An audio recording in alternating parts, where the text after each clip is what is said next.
నమస్కారం STV news కి స్వాగతం. నా పేరు ఉషా. ఇక బులెటిన్ వివరాలకు వెళ్తే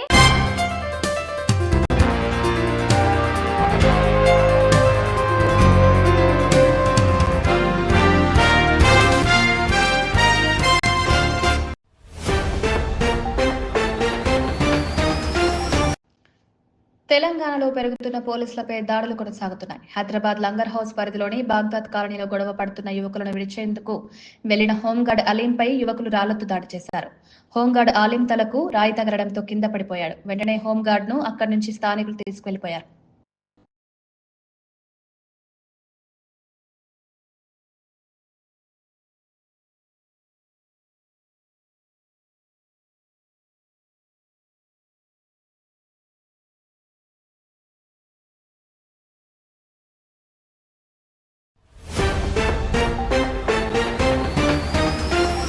గద్వాల జిల్లా వడ్డేపల్లి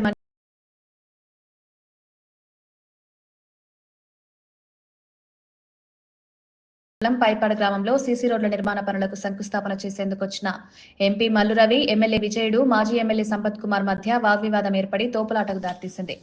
మల్లురవి కొబ్బరికాయ కొట్టిన తర్వాత మాజీ మార్కెట్ కమిటీ చైర్మన్ కొబ్బరికాయ కొట్టేందుకు ప్రయత్నించగా ప్రోటోకాల్లో లేని వ్యక్తులతో కొబ్బరికాయ ఎలా కొట్టిస్తారంటూ అలంపూర్ బీఆర్ఎస్ ఎమ్మెల్యే విజయుడిని కాంగ్రెస్ ఎంపీ మల్లురవి నిలదీయగా వివాదం ఏర్పడింది. మల్లురవి ఎంపీగా గెలిచినప్పటి నుండి గ్రూప్ రాజకీయాలను ప్రోత్సహిస్తూ విద్వేషాలను రెచ్చగొడుతున్నాడని బీఆర్ఎస్ నాయకులు చెబుతున్నారు.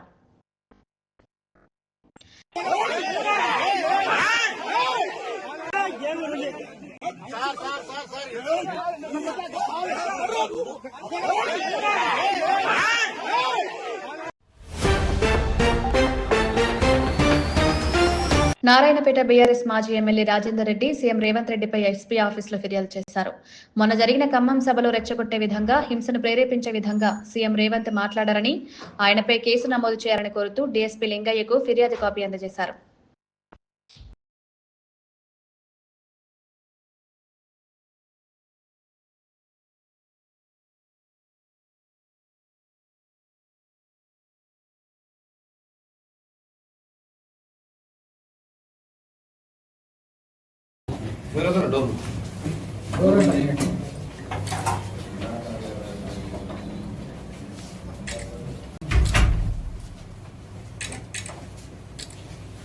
With all proofs and all, మేము దీనికి అటాచ్ చేసాము.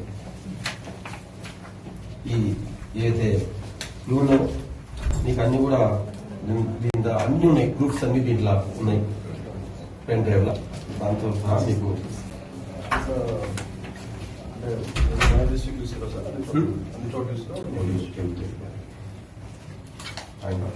this is a received copy. I have to send it to again to my head office.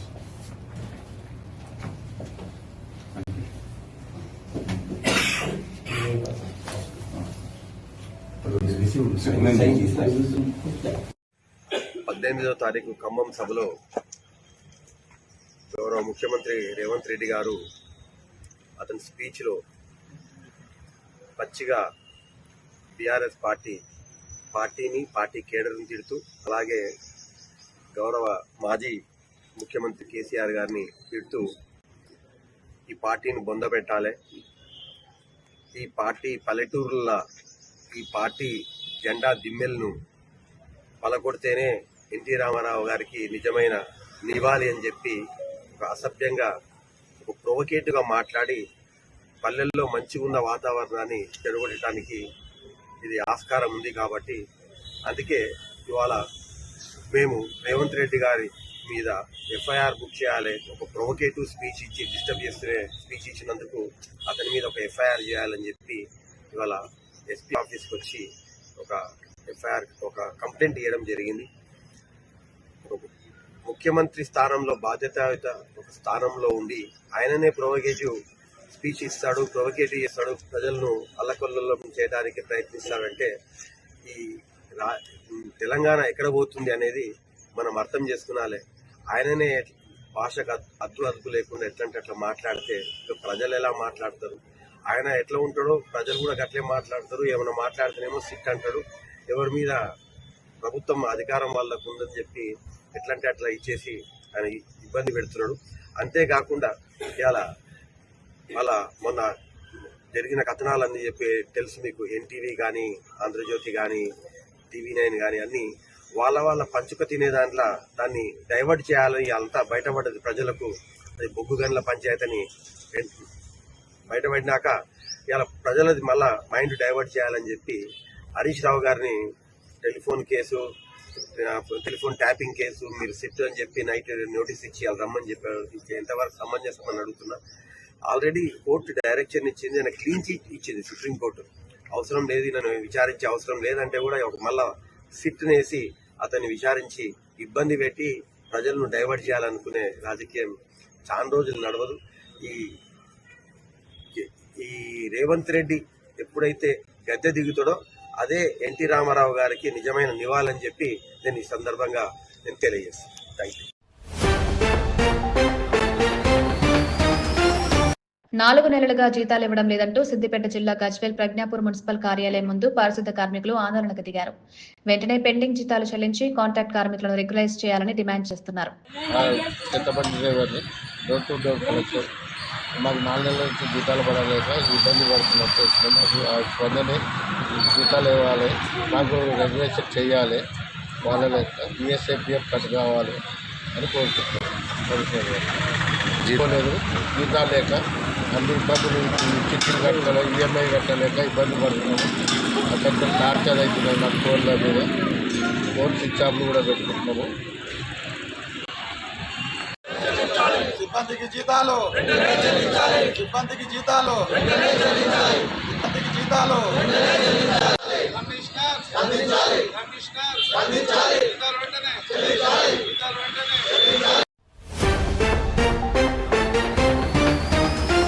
Global payments దిగ్గజం మాస్టర్ కార్డ్ హైదరాబాద్ లో తన కొత్త కార్యాలయాన్ని ప్రారంభించింది. దావోస్ లో జరిగిన వరల్డ్ ఎకనామిక్ ఫోరం దిశగా వేదికగా మాస్టర్ కార్డ్ CEO ఈ ప్రకటన చేశారు. ఈ చర్యతో గ్లోబల్ ఫిన్టెక్, BFSL రంగాలకు హైదరాబాద్ ప్రధాన కేంద్రంగా తన స్థానాన్ని మరింత బలోపేతం చేసుకుంది. అది నగరంలోని మరిన్ని ఉపాధి అవకాశాలను కల్పించడమే కాకుండా అంతర్జాతీయ టెక్ దిగ్గజాలను ఆకర్షించనుంది.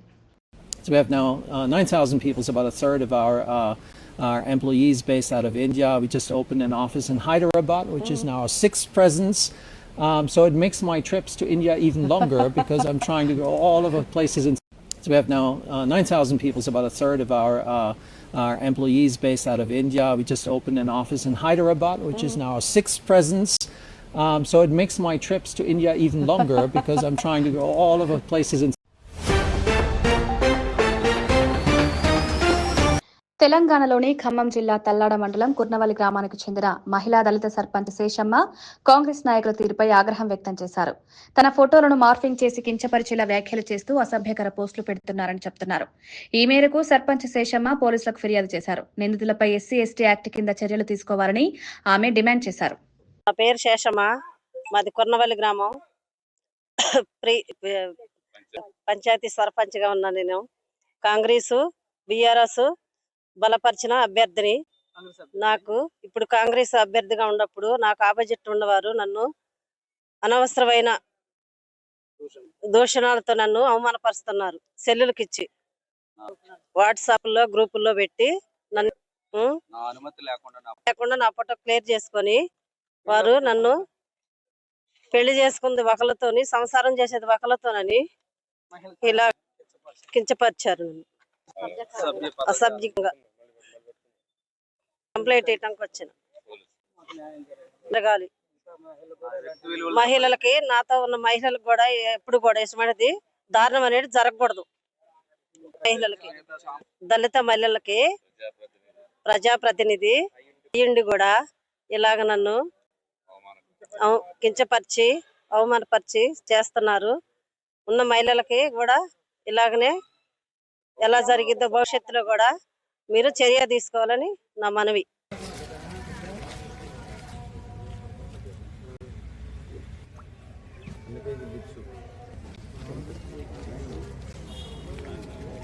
నా పేరు శ్రీనివాసరావు, మాది కొన్నవల్లి గ్రామం. గత జరిగిన పంచాయతీ ఎలక్షన్లోనే మా SC మహిళగా ఎకరాల శాసమ్మ గారు BRS బలపరిచిన కాంగ్రెస్ అభ్యర్థిగా గెలుపొందడం జరిగింది. ఈ నేపథ్యంలోనే మంత్రి గారి దగ్గరికి మేము గ్రామ అభివృద్ధికి నిధుల కోసం కలవటం జరిగింది. దాన్ని జీర్ణించుకోలేని ఇతర వ్యక్తులు మా అపోజిషన్ వాళ్ళు ఫోటోని వాళ్ళు ఎడిట్ చేసి దాన్ని మార్పింగ్ చేసి మీద అసభ్యమైనటువంటి పదజాలంతో ఒక ఎస్సీ మహిళ అనేది కూడా లేకుండా ఆమె వ్యక్తి విలువలకి భంగం కలిగే విధంగా ఆ వ్యక్తిత్వాన్ని నొచ్చుకునే విధంగా ఆమెను అసభ్యమైనటువంటి పదజాలంతో ఈ రోజు వాళ్ళు మాట్లాడినటువంటి ఈ గ్రూపుల్లో పెట్టినటువంటి చూసి ప్రజలు నవ్వి హేళన చేసే పరిస్థితికి తీసుకొచ్చారు. కాబట్టి అటువంటి పరిస్థితులు ఇక భవిష్యత్తులో ఇలాంటివి జరగకుండా ఉండాలనేది మా కోరిక. అటువంటి వారి మీద కఠిన చర్యలు తీసుకోవాలి. మేము ఈ విషయంలో ఎంతటి వరకైనా పోరాటానికి సిద్ధంగా ఉన్నాం. ఒక ప్రథమ పౌరురాలుగా ఉన్నటువంటి గ్రామ సర్పంచ్ అభ్యర్థిని ఇంత నీచంగా కించపరిచినటువంటి వాళ్ళు రేపు భవిష్యత్తులోని సామాన్య మహిళలకు ఎటువంటి విలువ ఇస్తారు? కాబట్టి మేము ఈ విషయమై యుద్ధ ప్రాతిపదిక మీదుగా మేము కఠిన చర్యలు తీసుకోవడానికి ఎక్కడికి వెళ్ళటానికని సిద్ధంగా ఉన్నాం.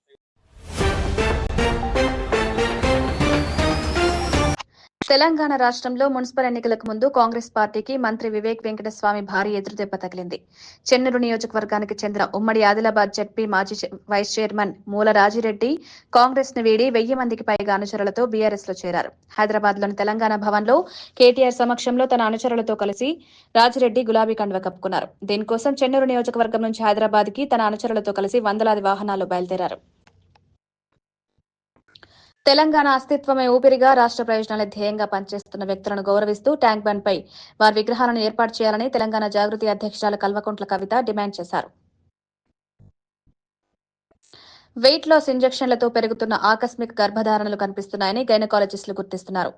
టైప్ 2 డయాబెటీస్, బరువు తగ్గడానికి వాడే GLP-1 ఇంజెక్షన్ల బార్లతో సరికొత్త ధోరణికి కారణమవుతున్నాయని తెలిపారు. ఈ మందులు వాడుతున్న వారిలో ఊహించని విధంగా గర్భధారణ కేసులు పెరుగుతున్నాయని గైనకాలజిస్టులు గుర్తిస్తున్నారు. దీని వైద్య పరిభాషలో ఓజంపిక్ బేబీస్ అని పిలుస్తున్నారని, ముఖ్యంగా polycystic ovary syndrome, insulin resistance వల్ల ఏళ్లుగా సంతానలేమితో బాధపడుతున్న మహిళల్లో ఈ మార్పు స్పష్టంగా కనిపిస్తోందని చెబుతున్నారు. కేరళలో దీపక్ ఆత్మహత్యకు కారణమైన ఇన్ఫ్లుయెన్సర్స్ షింజితా ముస్తఫాను పోలీసులు అరెస్ట్ చేశారు. ఓ బస్సులో దీపక్ తనను అసభ్యంగా తాకాడని వీడియో తీసిన ఇన్ఫ్లుయెన్సర్ షింజితా ముస్తఫా చేసిన వీడియో వైరల్ కావడంతో అవమాన భారంతో దీపక్ ఆత్మహత్య చేసుకున్నాడు. దీపక్ సూసైడ్ కేసును సీరియస్ గా తీసుకున్న కేరళ రాష్ట్ర హ్యూమన్ రైట్స్ కమిషన్ ఈ ఘటనపై విచారణ జరిపి వారం రోజుల్లోగా నివేదిక ఇవ్వాలని నార్త్ జోన్ డీజీపీకి ఆదేశాలు జారీ చేసింది.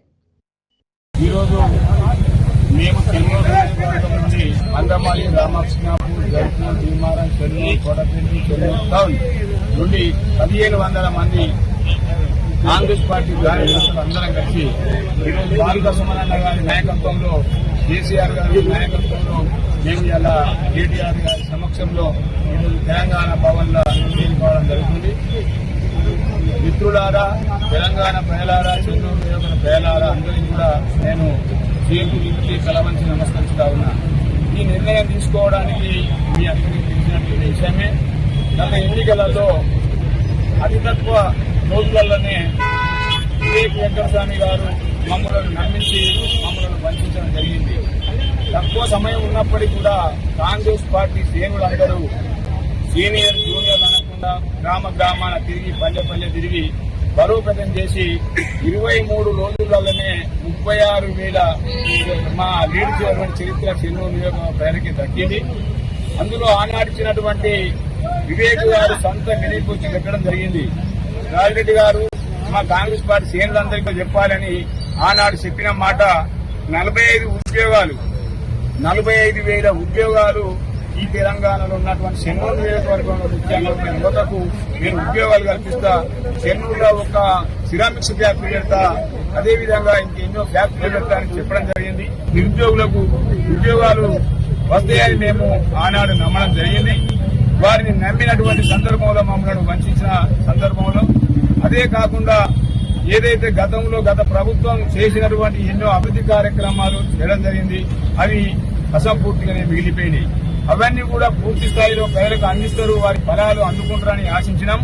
కానీ 2 సంవత్సరాలు పైబడి ఈనాటికి కూడా ఏ ఒక్క ఆ పథకాలు అసంపూర్తున్నటువంటి వర్కులు అక్కడనే నిలిచిపోవడం జరిగింది. అదేవిధంగా ఇంకా అనేక కార్యక్రమాలలో వారు విఫలం కావడం జరిగింది. మా కాంగ్రెస్ పార్టీ కార్యకర్తలు జెండా మోసి కాళ్ళు భుజాలు కాయలు కాసే విధంగా చాలా మంది పార్టీ నమ్ముకున్న కార్యకర్తలకు పదవులు వస్తాయని ఆశించినాం. కానీ వారికి ఎమ్మెల్యేని చేసినాం, వారి కొడుకును ఎంపీని చేసినాం, వారికి ఏదో విధంగా మంత్రి పదవి కూడా తీసుకోవడం జరిగింది. చాలా సంతోషం. మీకు పదవులు వచ్చినాయి, మాకు కూడా చెన్నూరు కార్యకర్తలకు ఎంతో మంది కష్టపడి ఆశించినటువంటి కార్యకర్తల పదవులు వస్తాయని అనుకున్నాం. కానీ ఈనాటి వరకు కూడా ఈ చెన్నూరు నియోజకవర్గంలో ఏ ఒక్క పదవి కూడా రాకుండా మీ కుటుంబానికే పదవులు దక్కినాయి తప్ప కాంగ్రెస్ పార్టీ పనిచేసినటువంటి మిమ్ములను నమ్ముకున్న కార్యకర్తకి ఎక్కడన్నా ఒక పదవి వచ్చిందా? మీరు కాంగ్రెస్ పార్టీ కార్యకర్తలారా మిత్రులారా మీరే ఆలోచించాలి. నువ్వు రాయబరేళ్ళ నువ్వు రాహుల్ గాంధీకి తాకట్టు పెట్టినావు. మా ప్రజలందరినీ, మా యువకులందరినీ రాహుల్ గాంధీ దగ్గర తాకట్టు పెట్టి మా యువకులను ఇలా నట్టేట ఉంచావు. కాబట్టి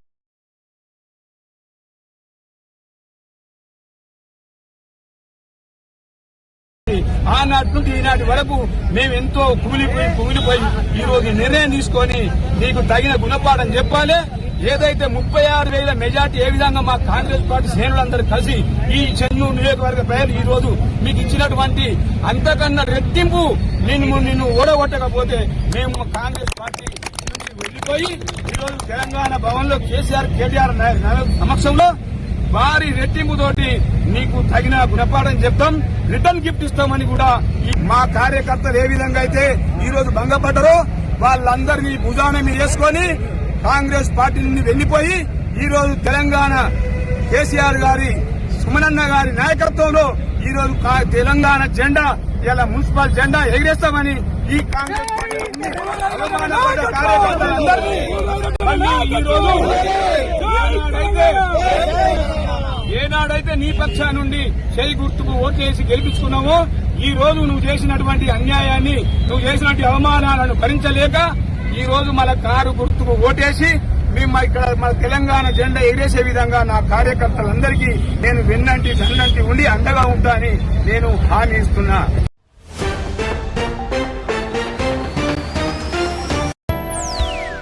ఇది వాటి బులెటిన్. మరొక బులెటిన్లో మళ్ళీ కలుద్దాం. అంతవరకు సెలవు. నమస్కారం. మేము చేసే వీడియోస్ మీకు నచ్చినట్లయితే లైక్ చేయండి. అలాగే మరిన్ని ఇంట్రెస్టింగ్ అప్డేట్స్ కోసం మా STV